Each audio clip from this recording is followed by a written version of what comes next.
Haleluya. Shalom. Sekali lagi, shalom. Haleluya, anak muda harus semangat. Sekali lagi, shalom. Haleluya, pujiakan nama Tuhan. Tuhan Yesus baik, sangat baik dalam kehidupan kita. Hingga pada saat ini kita boleh berkumpul, berjumpa kembali di tempat ini. Dan pujiakan nama Tuhan luar biasa, banyak sekali sudah kita hadir para lelaki-lelaki di tempat ini. Haleluya. Sebelum kita memulaikan ibadah kita, sebelum kita bersorak-sorak memuji Tuhan, mari saudara-saudara jemaat yang dikasih Tuhan, saja kita semua satu dalam doa, kita bersatu hati untuk ibadah kita pada saat ini, kita berdoa. Dalam nama Tuhan Yesus, kami mengucap syukur Tuhan karena kebaikan-Mu dalam kehidupan kami Tuhan. Kami menghormati kehadiran-Mu di tempat ini Tuhan.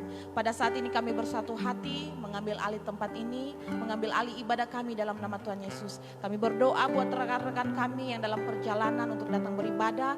Jaga lindungi mereka Tuhan hingga tiba di tempat ini bersama-sama dengan kami di tempat ini. Memuji, memuliakan, bahkan bersyukur karena kebaikan-Mu. Sepanjang hari bahkan sepanjang minggu Engkau terus menjaga kami. Di dalam nama Tuhan Yesus kami membuka ibadah ini. Dalam nama Tuhan Yesus sama-sama kita katakan amin. Berikan sorak-sorak bagi Tuhan. Haleluya. Saja pun semua kita berdiri. Jemaat yang dikasih Tuhan, kita berdiri, kita mau memuji Tuhan, kita mau bersorak, bebaskan rohmu, kita mau melompat buat kebaikan Tuhan. Karena ini saatnya kita dipersatukan Tuhan untuk datang memuji. Ini saatnya kita dipersatukan Tuhan untuk datang bersyukur. Karena keselamatan yang Tuhan berikan, karena kebaikan Tuhan, bahkan kemurahan Tuhan sepanjang hidup kita hingga pada hari ini kita datang di tempat ini. Haleluya. Mari semua bertepuk tangan. Haleluya. Ini saatnya kami datang kepadamu Tuhan. Sama-sama memuji, memuliakan Engkau di tempat ini Tuhan. Sama-sama kita katakan tiba saatnya. Tiba saatnya kami berkumpul bersama. Dari setiap suku dan bangsa berdiri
bersukacita hari ini boleh lambaikan tangan. Berikan senyum yang termanis, yang terbaik kiri kanan saudara. Haleluya, Tuhan Yesus baik. Silakan duduk jemaat yang dikasihi Tuhan.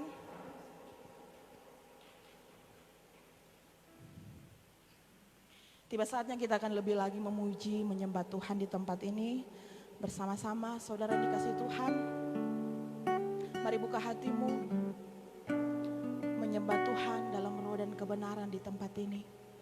Kita menghormati Tuhan yang berada di tempat ini. Tuhan mau bekerja buat setiap kita di tempat ini. Tuhan berkuasa buat setiap kita di tempat ini. Kami berterima kasih kepada Engkau Tuhan. Buat kasih-Mu, buat anugerah-Mu Tuhan. Kami boleh ada semua karena anugerah-Mu Yesus. Mari saudara jemaat yang dikasihi Tuhan, angkat pujian-Mu, angkat ungkapan syukur-Mu bagi Tuhan. Haleluya.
Setiap hari kami melihat mujizat-Mu dalam hidup kami Tuhan. Kami mau nyatakan Engkau segala-galanya dalam hidup kami Tuhan. Kami mau nyatakan bahwa hanya Engkau yang kami miliki. Kami mau nyatakan bahwa kami bangga memiliki Engkau. Kami mau nyatakan bahwa kami bangga mengenal Engkau secara pribadi Tuhan. Setiap hari kami mau serahkan hidup kami ke dalam tangan-Mu Tuhan. Dalam nama Tuhan Yesus.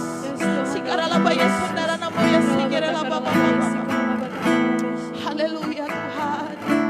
Setiap hari Tuhan, kuasa-Mu dalam hidup kami Yesus. Setiap hari kulihat kasih-Mu. Setiap setiap hari. Setiap hari kulihat kuasa-Mu. Setiap hari kulihat mujizat terjadi dalam hidup. Mari nyatakan setiap hari Tuhan baik. Setiap hari kulihat kasih-Mu. Setiap hari kulihat kuasa-Mu. Setiap hari kulihat mujizat terjadi dalam hidup. Panggil nama Yesus, Yesus, Yesus, Yesus. Ku cinta Kau lebih dari segala yang ada. Hanya Yesus, Yesus. Kau segalanya bagiku. Mari semua jemaat semakin berdiri. Kita angkat pujian dari awal. Setiap hari Tuhan. Setiap hari kulihat kasih-Mu. Setiap hari kulihat kuasa-Mu. Setiap hari kulihat mujizat terjadi dalam hidup.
melihat keajaiban daripadamu Tuhan. Haleluya.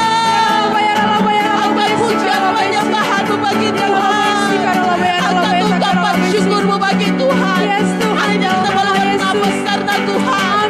Hari ini kita boleh ada karena Tuhan di tempat ini.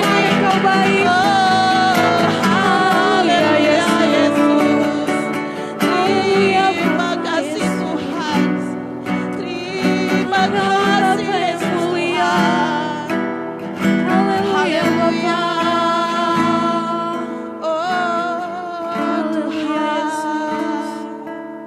Kami mau nyatakan ajaib dan benar dalam kehidupan kami Tuhan. Kami sungguh bangga memilih Engkau Tuhan. Kami sungguh bangga mengenal Engkau secara pribadi Tuhan. Terima kasih Tuhan. Terima kasih Bapak. Haleluya Yesus Tuhan. Ajaib benar anugerah-Mu Tuhan. Ajaib benar anugerah.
mengucap syukur Tuhan, karena kami tahu setiap hari ada mujizat.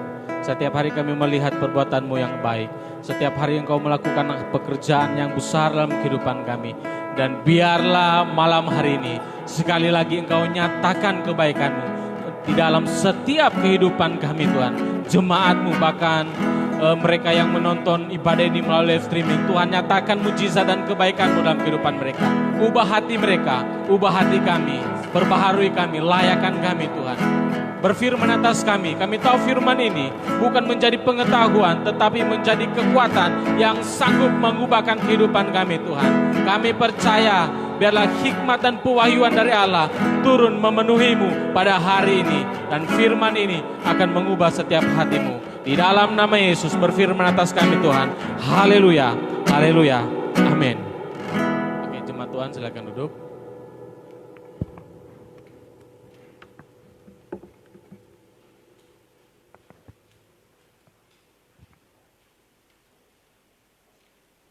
Shalom. Sekali lagi shalom. Terima kasih untuk saudara-saudari yang baru pertama kali beribadah bersama kami. Tuhan memberkatimu dan Tuhan mengasihimu. Amin. Oke, hari ini saya akan masih melanjutkan khotbah minggu kemarin. Temanya ialah tidak ada berkat dalam pelarian. Ini sesi yang kedua, ini bagian kedua. Kita akan melihat dan kita sudah banyak melihat tentang kisah Yefta di dalam Hakim-Hakim pasalnya yang ke-11. Ayat yang pertama sampai selanjutnya. Kita melihat dari sisi yang berbeda. Allah berkata, firman Tuhan mencatat bahwa Yefta adalah orang yang gagah perkasa. Dia bukan seorang pengecut. Tetapi kita melihat di satu momen dia melarikan diri. Amin. Nah, ini sangat disayangkan sekali. Jadi saya kembali tekankan bahwa tidak ada berkat dalam pelarian. Tidak ada ketenangan saat kita lari dari masalah. Saat kita tidak berani mencoba untuk melangkah, menyelesaikan setiap permasalahan yang datang dalam kehidupan kita secara pribadi, maka kau tidak akan melihat penyertaan Tuhan. Bahkan ketika saudara mungkin, saudara melakukan sebuah kesalahan, pergi, datang, bermasa bodoh seakan-akan tidak pernah terjadi apa-apa di dalam momen itu. Saya mau sampaikan, satu waktu engkau akan banyak melakukan kesalahan-kesalahan yang fatal, lebih daripada hari ini. Saya mau kita semua hari ini belajar. Tuhan tahu kelemahan-kelemahan kita. Tuhan tahu bagaimana di saat kita lemah. Tapi yang Tuhan mau kita datang sama Tuhan Yesus.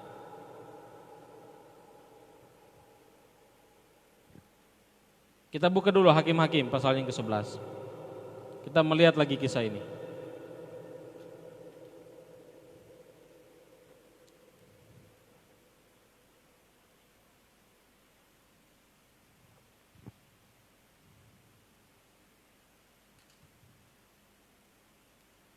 Kita melihat bahwa Yefta melarikan diri ketika dia diusir oleh saudara tirinya.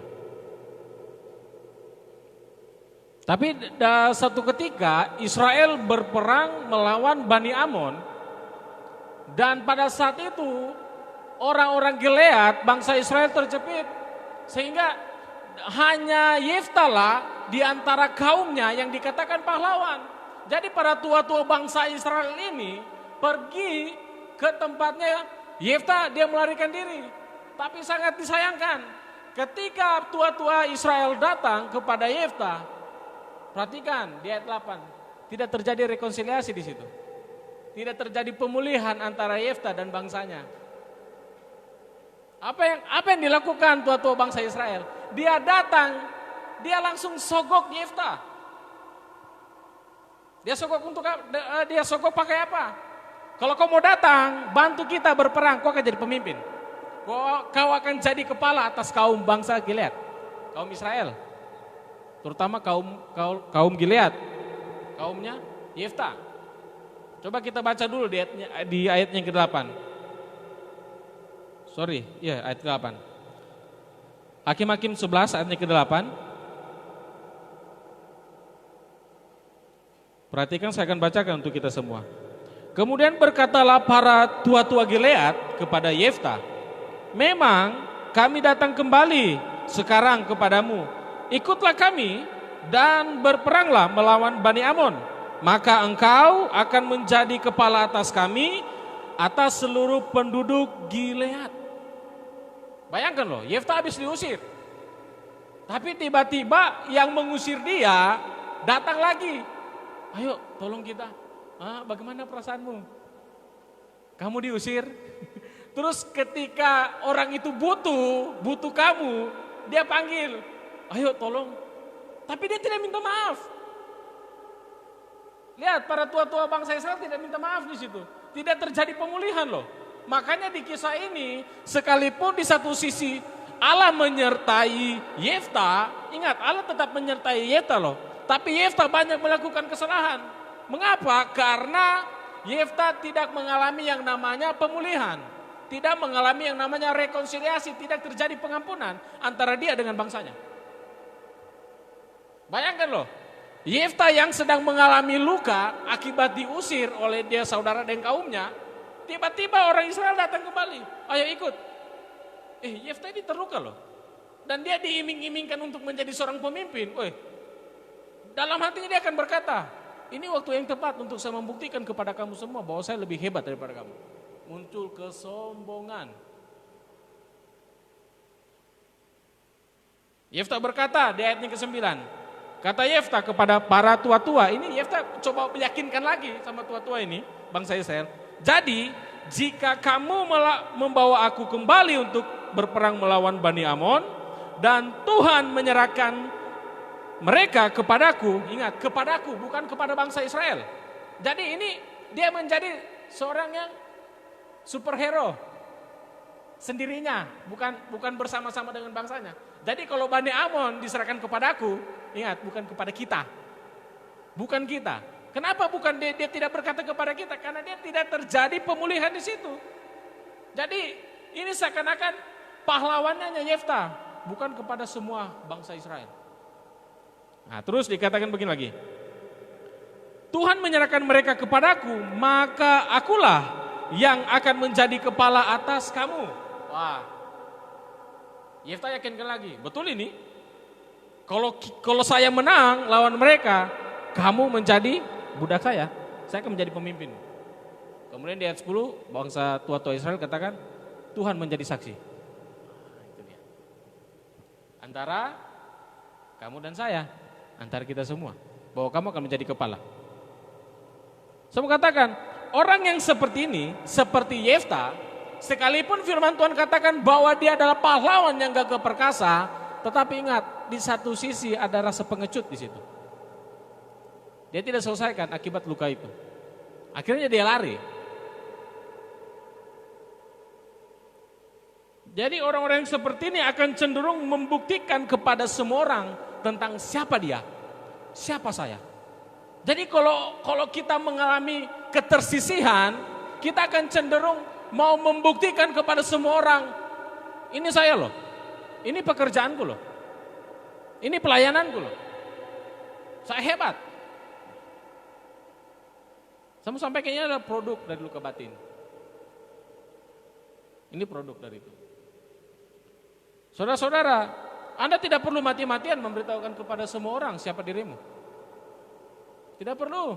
Cukup engkau berjalan di dalam ketaatannya Tuhan, Tuhan akan memberitahukan kepada seluruh dunia. Ini loh anak yang kukasihi. Yesus tidak pernah berkata, akulah Tuhan. Saya ini anak Allah. Yesus tidak pernah berkata seperti itu. Tapi ketika Yesus habis dibaptis dan keluar dari air, siapa yang memproklamasikan, memperkenalkan Yesus kepada dunia? Allah sendiri. Inilah anak yang kukasihi. Saudara, engkau tidak perlu repot-repot memperkenalkan dirimu kepada orang. Coba kau lihat saya, ini saya loh, saya hebat. Tidak perlu, orang tidak bakalan percaya. Kau hanya perlu hidup di dalam ketaatan bersama Tuhan. Maka orang akan tahu, Allah sendiri akan mempromosikanmu. Ini loh anak yang kukasihi, yang hidup di dalam kebenaran. Kan asik seperti. Mari kita pergi ke pinggir-pinggir jalan. Lihat, untung-untung dilihat. Kalau tidak dilihat, Kan malu.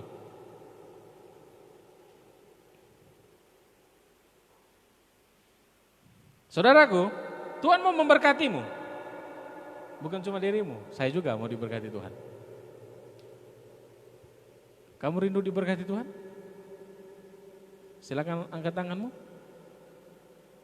Tuhan mau memberkatimu, tapi dengan caranya Tuhan, bukan dengan caramu. Serius loh.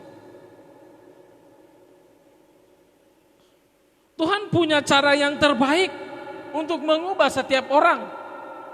Tuhan punya cara yang terbaik untuk menyelesaikan setiap masalah. Tapi bukan pakai caranya kita, pakai caranya Tuhan. Tapi kalau tanpa Tuhan kita bisa berhasil, bisa. Sama katakan tanpa Tuhan kita bisa berhasil.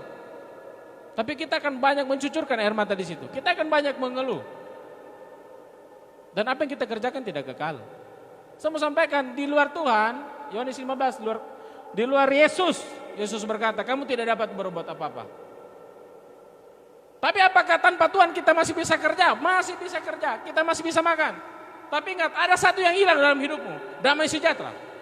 Engkau punya uang banyak tapi engkau tidak pernah tenang. Amin. Jadi kalau kita kerja, bisnis, pelayanan tanpa Tuhan, kita bisa dapat uang banyak, tapi saya mau katakan kita cenderung stres.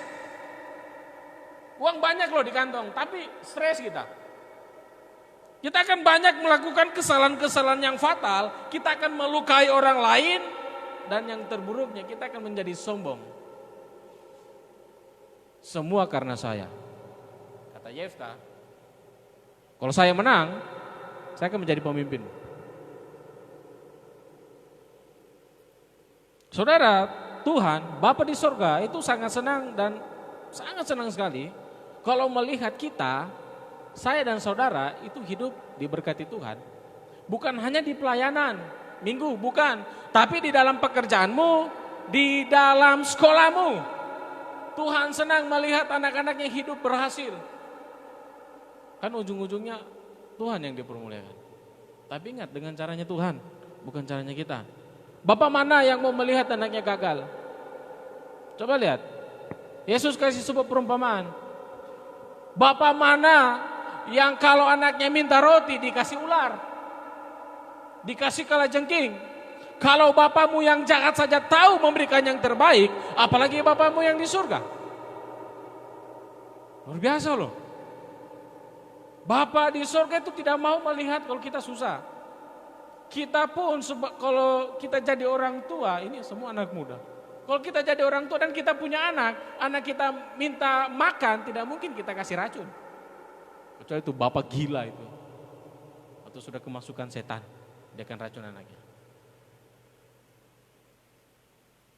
Jadi saya akan mengajak kita semua untuk membandingkan kisah Yefta ini dengan salah satu tokoh. Sama-sama mereka punya saudara yang banyak, sama-sama mereka punya dari mama yang berbeda, sama-sama, tapi bedanya yang satu tidak melarikan diri, yang satu dipaksa dijual. Siapa dia? Yusuf. Kita lihat dulu kisahnya di Kejadian. Kita lihat kisahnya Yusuf. Kita akan coba bandingkan kisah Yefta dan kisah Yusuf ini. Kejadian pasal 37. Kisah ini sudah sangat familiar di telinga kita, sudah sering kita dengar. Tapi saya mengajak kita kembali untuk melihat kisah ini sekali lagi. Karena firman Tuhan selalu baru setiap hari. Katakan amin, kalau setuju. Oke, kita buka Kejadian pasal 37. Mulai ayatnya yang kedua sampai ayatnya keempat. Kita baca sama-sama. 3, 2, 1. Inilah riwayat keturunan Yakub. Yusuf tatkala berumur 17 tahun, jadi masih muda, biasa mengembalakan kambing domba, bersama-sama dengan saudara-saudaranya, anak-anak Bila dan Zilpa, kedua istri ayahnya. Dan Yusuf menyampaikan kepada ayahnya kabar tentang kejahatan saudara. Ternyata saudara-saudara Yusuf ini orang-orang jahat. Dikatakan melakukan kejahatan, tapi tidak dicatat kejahatan apa yang dilakukan. Jadi setiap kali saudaranya Yusuf ini melakukan kejahatan, Yusuf itu melapor kepada bapaknya. Pak, saya punya kakak-kakak ini di sana melakukan ini, kejahatan. Lanjut lagi ayatnya yang ketiga. Israel lebih mengasihi Yusuf dari semua anaknya yang lain, sebab Yusuf itulah anaknya yang lahir pada masa tuanya, dan ia menyuruh membuat jubah yang maha indah bagi dia. Ayat 4. Setelah dilihat oleh saudara-saudaranya bahwa ayahnya lebih mengasihi Yusuf dari semua saudaranya, maka bencilah mereka itu kepadanya dan tidak mau menyapanya dengan ini. Disinilah awal pemicunya.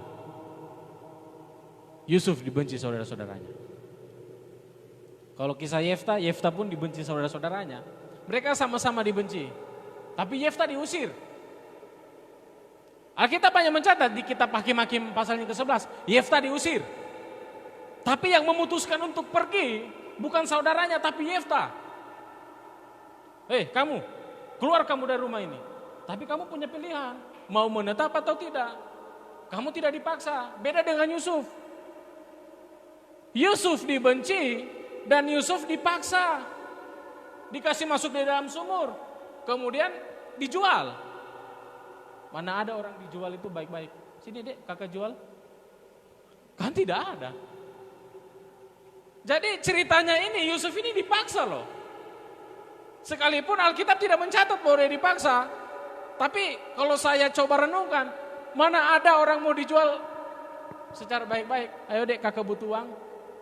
Mau makan, kakak jual yuk ke sana. Kan tidak ada.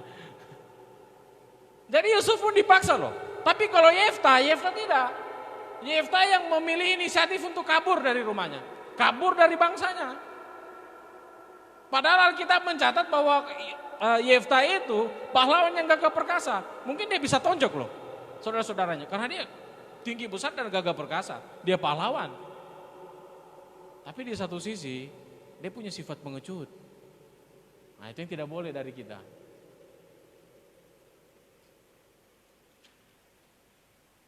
Jadi singkat cerita, Yusuf ini dijual ke Mesir. Kita buka dulu di ayatnya ke-23, pasal 37 tadi.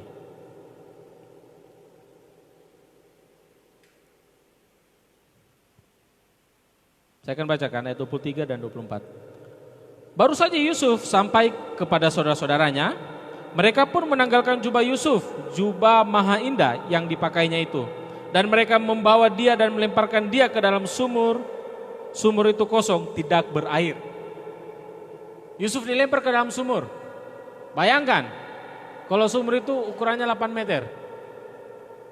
Sini dek, kakak buang di sumur. Ayo kak, kita masuk. Jadi dalam kisah ini kemungkinan besar mereka pun tarik-tarikan. Karena dikatakan saudara Yusuf menanggalkan. Dia menarik bajunya sampai lepas dan dilempar ke dalam sumur. Ketika sumur itu, Yusuf ada di dalam sumur, kalau kita baca lanjut di ayatnya ke-28, dikatakan seperti ini. Ketika ada saudagar Midian lewat, Yusuf diangkat ke atas dari dalam sumur itu, kemudian dijual kepada orang Ismail. Itu dengan harga 20 sikal perak, lalu Yusuf dibawa mereka ke Mesir. Nah, ini Yusuf lagi tur dia, lagi jalan-jalan. Dari tempatnya, dari Kanaan mereka pergi. Tapi bukan sebuah perjalanan yang enak seperti my trip. Tapi dia dijual dengan 20 sikal perak. Itu dipaksa loh. Tidak ada orang dijual dengan baik-baik.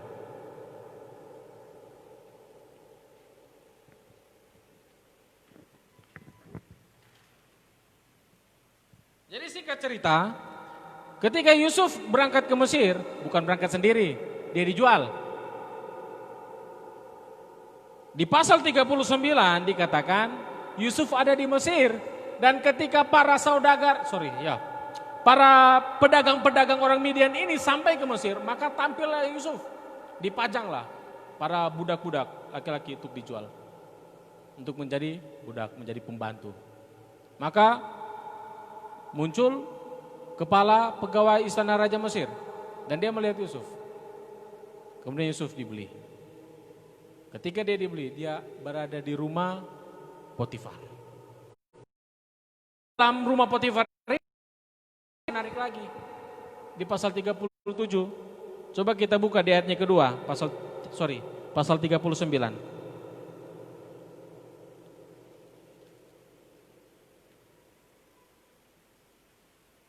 Oke, saya bacakan dari ayat pertama saja, biar lebih lengkap. Adapun Yusuf telah dibawa ke Mesir, dan Potifar, seorang Mesir, pegawai istana, kepala pengawal raja, membeli dia dari tangan orang Ismail yang telah membawa dia ke situ. Ternyata Potifar yang beli Yusuf. Kenapa dia membeli Yusuf? Dia memilih Yusuf, tidak memilih yang lain. Yusuf itu mempunyai sikap yang manis. Itu kalau kita lihat di ayatnya ke-6. Yusuf punya sikap yang manis dan dia ternyata tampan, dia ganteng. Firman Tuhan katakan Yusuf ini elok dan dia bagus, sikapnya mantap.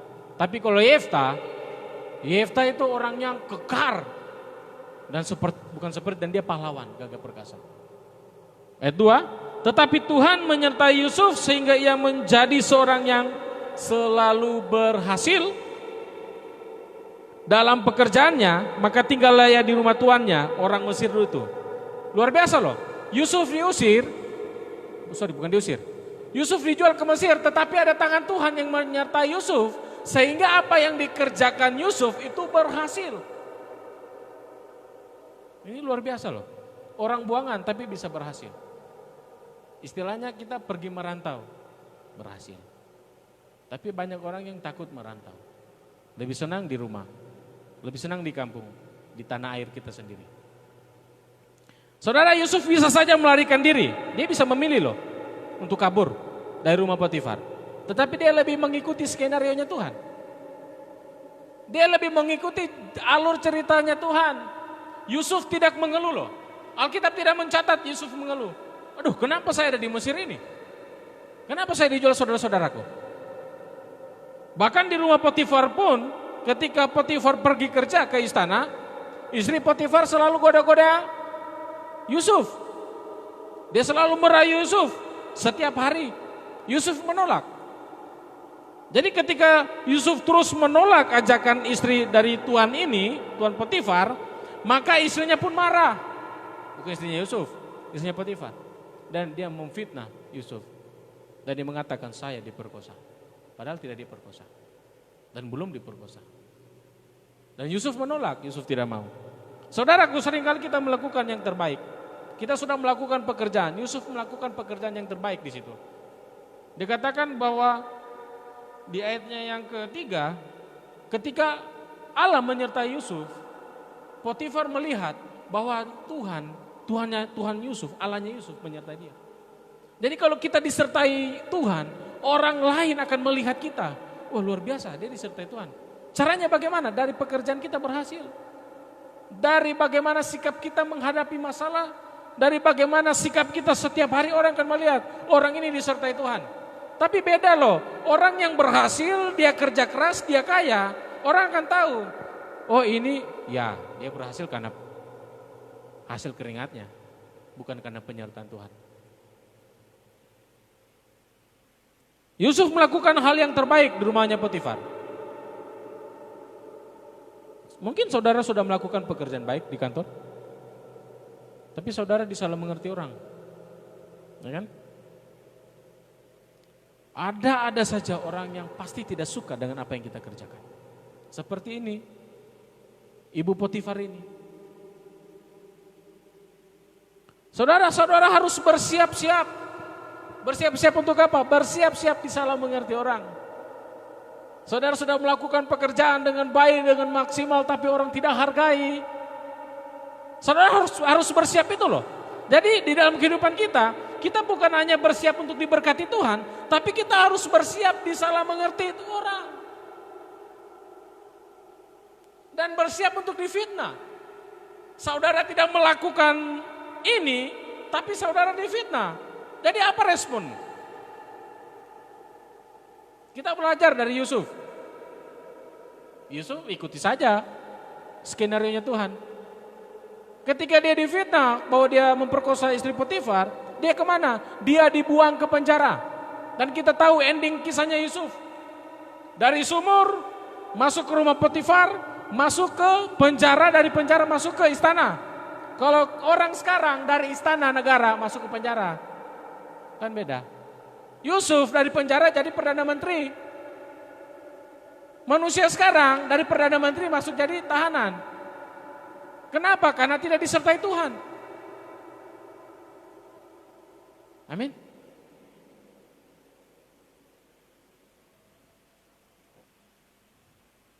Kalau kita menghadapi sebuah masalah, masalah itu akan membuat kita sakit. Seperti ada lagunya. Sakitnya di mana? Sini mana ini? Di sini kah? Di sini. Jadi masalah itu cenderung akan membuat seseorang atau kita atau saudara sakit. Tapi ingat, kalau kita melihat dari sisi yang berbeda, masalah itu tidak buat kita sakit. Kita akan membuat, oh ini kesempatan saya akan melihat penyertaan Tuhan. Jadi kalau kita menghadapi masalah, belajar. Saudara-saudaraku, mari kita belajar untuk tetap tenang.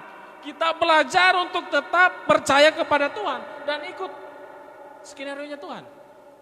Tuhan sudah membuat alur cerita hidupmu loh. Oh hari ini kau akan dicobai. Hari ini kau akan jatuh. Hari ini kau akan ketemu ini. Dia akan buat kau seperti ini, kau akan difitnah. Untuk apa? Untuk memperlihatkan ketajaman imanmu. Untuk memurnikan sikapmu. Kalau tidak ada masalah, bagaimana kita tahu kalau kita beriman? Saya beriman, percaya kepada Tuhan. Ketika dapat masalah, imannya hilang. Mazmur 37, kebenaran orang benar akan muncul seperti fajar. Jadi kalau kau difitnah orang, kalau kau disalah mengerti orang, tidak perlu balas. Sakit memang. Sakitnya di sini loh. Di sini. Banyak sakitnya. Tapi belajar untuk tenang. Karena firman Tuhan, Mazmur 37 mengatakan, kebenaran orang benar akan muncul seperti fajar. Ingat, tidak selamanya gelap. Habis gelap akan terbit terang. Ya kan? Malam itu cuma 12 jam, selesai itu pagi lagi. Masalah tidak selamanya jadi masalah. Tuhan bisa ubah masalah itu menjadi mujizat, asalkan engkau ikut skenario-nya Tuhan, bukan skenario-mu. Bukan ikut alur ceritamu. Tuhan saya mau seperti ini, Tuhan bilang bukan. Saya sudah atur loh, jangan kau kacaukan saya punya jalan cerita.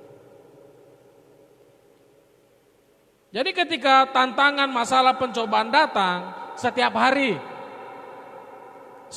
loh masalah itu datang. Kesusahan itu setiap hari ada.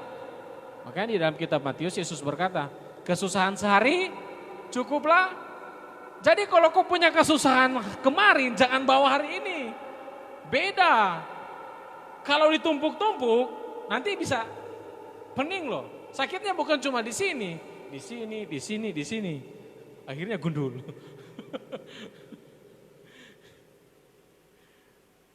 Jadi kalau masalah datang, saudara-saudara, siapapun dia, itu saya pun seperti itu, saudara pun seperti itu. Kita akan diperhadapkan dua pilihan loh. Masalah datang, ada dua pilihan yang akan menghampiri kita. Yang pertama, menyerah. Kalau kita menyerah, kita akan ketinggalan. Kita akan melewatkan kesempatan terbaik. Kesempatan apa? Tuhan akan bawa kita jalan-jalan berpetualangan iman. Tuhan akan bawa kita dari kemuliaan kepada kemuliaannya. Dari iman kepada iman. Dari mujizat kepada mujizat, kata firman Tuhan. Yang penting kita tidak menyerah. Kalau kita menyerah, kita tidak jadi berpetualang sama Tuhan. Kita di rumah, tidak kemana-mana. Itu pilihan pertama, mau menyerah atau tidak.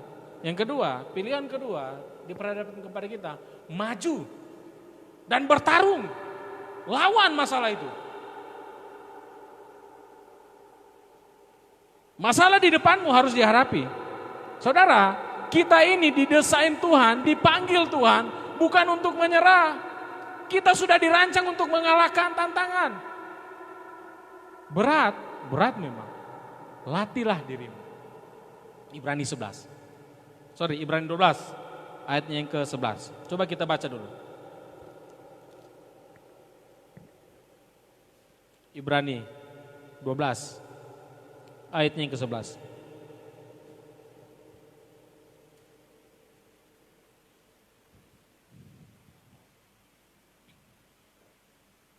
Oke, kita baca sama-sama. Ibrani 12 ayat yang ke-11. 3, 2, 1. Memang tiap-tiap ganjaran pada waktu ia diberikan tidak mendatangkan sukacita, tetapi duka cita. Artinya ada tetesan air mata di situ. Ada pengeluhan. Tapi coba lanjut ayatnya. Tetapi ia akan menghasilkan buah kebenaran yang memberikan damai kepada mereka yang jadi masalah itu Tuhan bawa kepada kita, sengaja datang untuk melatih kita. Kita harus dilatih loh.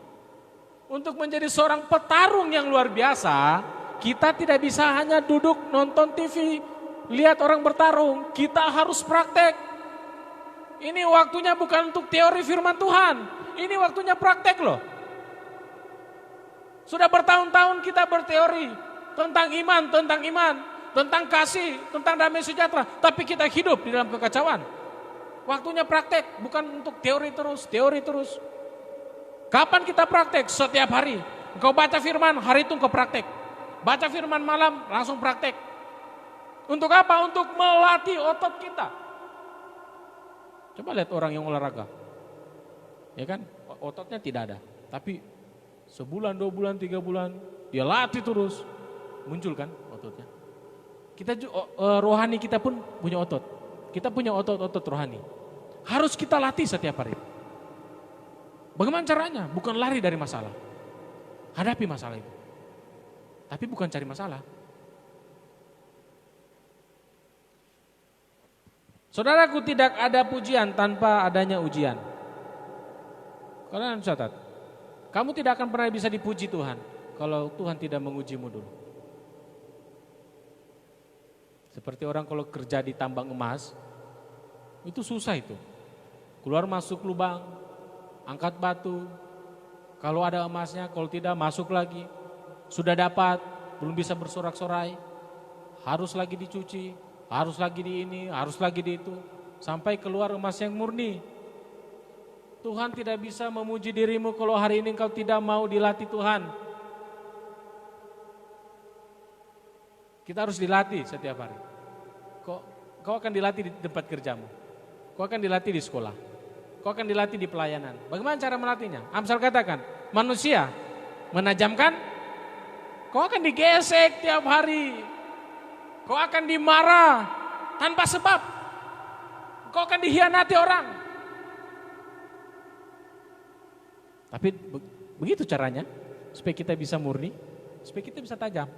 Saudara, kalau saudara punya parang di rumah, cuma saudara simpan bertahun-tahun, itu lama-lama tumpul, berkarat. Harus dipakai setiap hari, diasah setiap hari supaya tajam.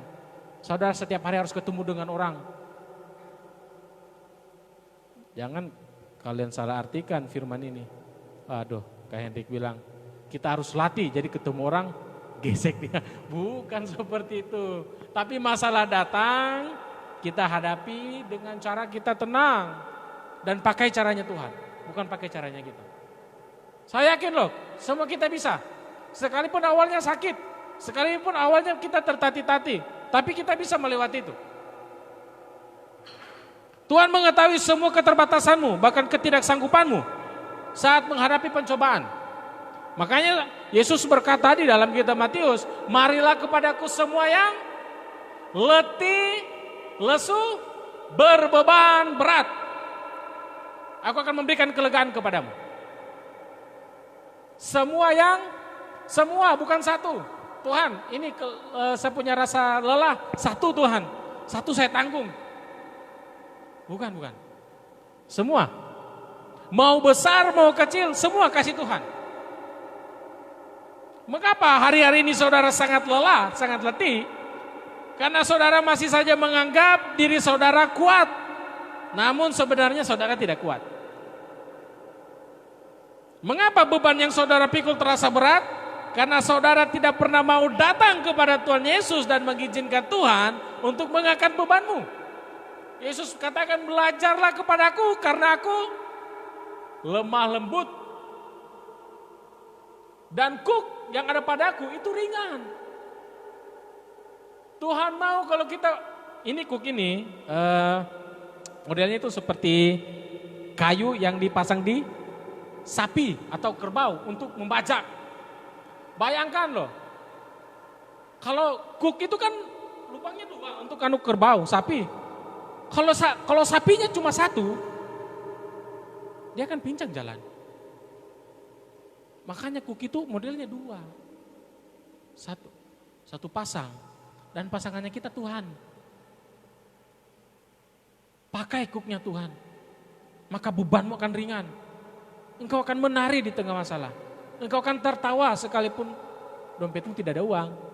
Cuma ada obat ganteng, kalau begini sisir. Engkau akan tetap tersenyum di tengah masalah. Dan orang akan heran melihatmu. Ini orang kok hidupnya seperti tidak ada masalah. Ada masalah. Tapi tidak mungkin kita mau cerita. Saya ada masalah loh. Mau dengar? Sini. Ayo kita cerita-cerita, bukan. Tapi Tuhan mau kita pakai kuknya Tuhan. Kita datang kepada Tuhan. Sehingga beban kita itu jadi ringan. Caranya datang ke Tuhan. Justru di saat kita mengalami masalah, saudara-saudaraku, kita perlu Tuhan loh. Kita butuh Tuhan, saya butuh Tuhan. Saudara butuh Tuhan. Tuhan yang mana? Karena banyak Tuhan-Tuhanan ini. Tuhan Yesus, tidak ada yang lain. Saudara akan melihat tantangan itu akan menjadi sebuah perjalanan iman yang sangat luar biasa. Kalau saudara berjalan bersama Tuhan. Saya berapa kali lihat postingan anak-anak. Itu apa? Orang yang hidup dalam Tuhan dengan yang tidak. Ya kan? Oh, jangan cuma diposting, Pak. Lakukan. Tidak baik efek kau cuma diposting. Hidup di dalam Tuhan. Maka semua stres, gelisah, sakit hati hilang. WC bables anginnya, ya kan? Bukan minyak angin, tapi air kehidupan. Beda minyak angin. Minyak angin kalau kita masuk angin dikerok tidak hilang-hilang. Tapi Yesus katakan kalau kamu hidup di dalam aku, maka di dalam hatimu akan timbul mata air kehidupannya akan terus mengalir sampai kepada kekekalan. Artinya engkau akan mengalami kesejukan di tengah terik matahari. Saat pandemik COVID-19 orang semua mengalami kemerosotan iman, kamu tetap bertahan. Semua mengalami kemerosotan dalam keuangan, Tuhan tetap pelihara engkau. Amin. Orang lain mengalami kesusahan, engkau tetap tenang. Caranya bagaimana? Engkau ditanam di tepi aliran air. Mazmur 1 ayat yang kedua dan ketiga. Kan luar biasa. Orang mengalami kekeringan, kita tetap. Jadi saudaraku, masalah bukan menjadi sebuah hal yang membuat kita gelisah, stres. Tapi sebenarnya kalau kita menghadapi masalah, kita harus membuat masalah itu membuat kita berpegang kepada Tuhan. Kita butuh Tuhan, ya kan? Kita harus bergantung kepada Tuhan. Tuhan akan memberikan kita, saya dan saudara, kelegaan, kelepasan, damai sejahtera. Yang lain hanya akan memberikanmu kepalsuan. Damai sejahtera yang palsu, ketenangan yang palsu, kelegaan yang palsu. Hari ini tenang, bangun besok pagi stres. Kenapa? Karena kita tidak datang ke Tuhan. Kita datangnya ke tempat lain. Ayo saja kita semua praktek loh. Karena saya juga setiap hari praktek. Saya setiap hari belajar. Kita lihat kisah Yefta dan Yusuf ini. Tuhan mengatakan Tuhan menyertai Yusuf. Bahkan di dalam penjara pun Tuhan ada di situ. Di dalam sumur Tuhan ada di situ. Dia dijual, Tuhan ada di situ. Apa yang kau alami hari-hari ini, Tuhan ada di situ. Tapi saya tidak melihat Tuhan kok. Kita harus percaya dengan sifatnya Tuhan. Ia Immanuel, dia ada di dekatmu, dia tidak pernah kemana-mana. Dan itu sebuah ketetapan yang tidak bisa berubah dari sifatnya Tuhan. Dia maha hadir. Kau melakukan apapun di tempat tersembunyi Tuhan tahu. Engkau bersuka cita Tuhan pun tahu. Engkau bersedih Tuhan tahu. Jadi hari ini kita praktek. Firman itu harus dipraktekkan. Firman itu harus kita lakukan. Maka akan terjadi kuasa di situ. Kuasa Tuhan tidak jauh kok. Kuasa Tuhan ada di mulut kita. Kita perkatakan dan kita lakukan itu jadi. Amin. Engkau mau hidup tenang, kau perkatakan tentang ayat-ayat firman Tuhan tentang ketenangan. Dan engkau hidup berdamai dengan semua orang. Engkau akan tenang. Ini luar biasa sekali. Dan Tuhan menyertai kita semua hari ini. Bukan cuma hari ini, besok. Di dalam pekerjaanmu Tuhan menyertai engkau. Dalam rumah tanggamu, belum ada yang berumah tangga ini. Kecuali saya dan kayu. Dalam pekerjaan, dalam sekolahmu, Tuhan menyertai. Belajar kita untuk tenang. Belajar kita menghadapi segala sesuatu. Ikut ceritanya Tuhan.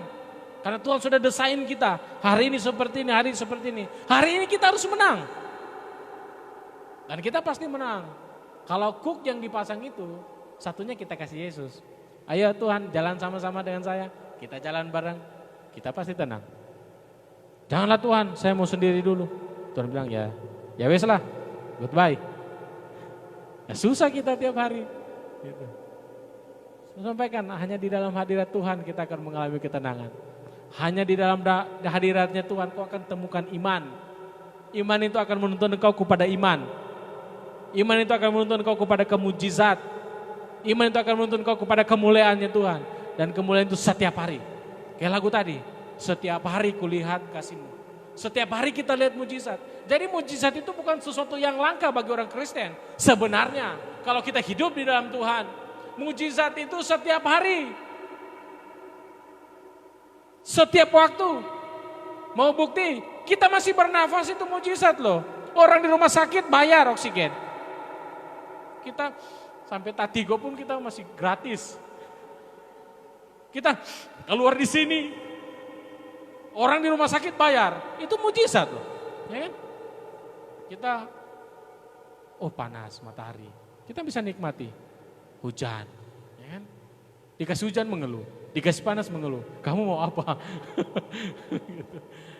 Ya saya sampaikan, tidak ada berkat di dalam pelarian, ada masalah, hadapi.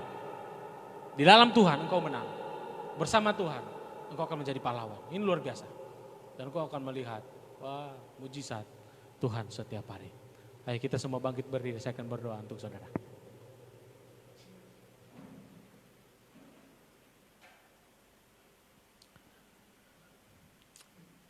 Dalam nama Yesus, aku berdoa untuk engkau. Tuhan mempertambahkan imanmu, Tuhan menguatkan hatimu dan meneguhkan hatimu. Dan Tuhan menyertai kemanapun engkau pergi. Terima kasih Tuhan. Aku berdoa untuk setiap jemaat Tuhan yang hadir di tempat ini. Bahkan mereka mendengar. Pergumulan, masalah, apapun yang kau hadapi hari ini. Kau datang kepada Tuhan. Kau serahkan kepada Tuhan. Tuhan akan melepaskan engkau. Tuhan akan membuat engkau tenang di tengah-tengah badai. Engkau akan tetap bersyukur di tengah masalah. Bahkan engkau melihat penyertaan Tuhan yang dahsyat dan ajaib. Itu terjadi hari ini. Jadi dalam hidupmu, dalam nama Yesus, percayalah dan jangan bimbang. Terima dengan iman, kasih karunia, kekuatan dan keperkasaan Tuhan menyertai engkau hari ini. Dalam nama Yesus, haleluya, amin. Oke, silakan duduk jemaat Tuhan. Saya kembalikan ke worship leader.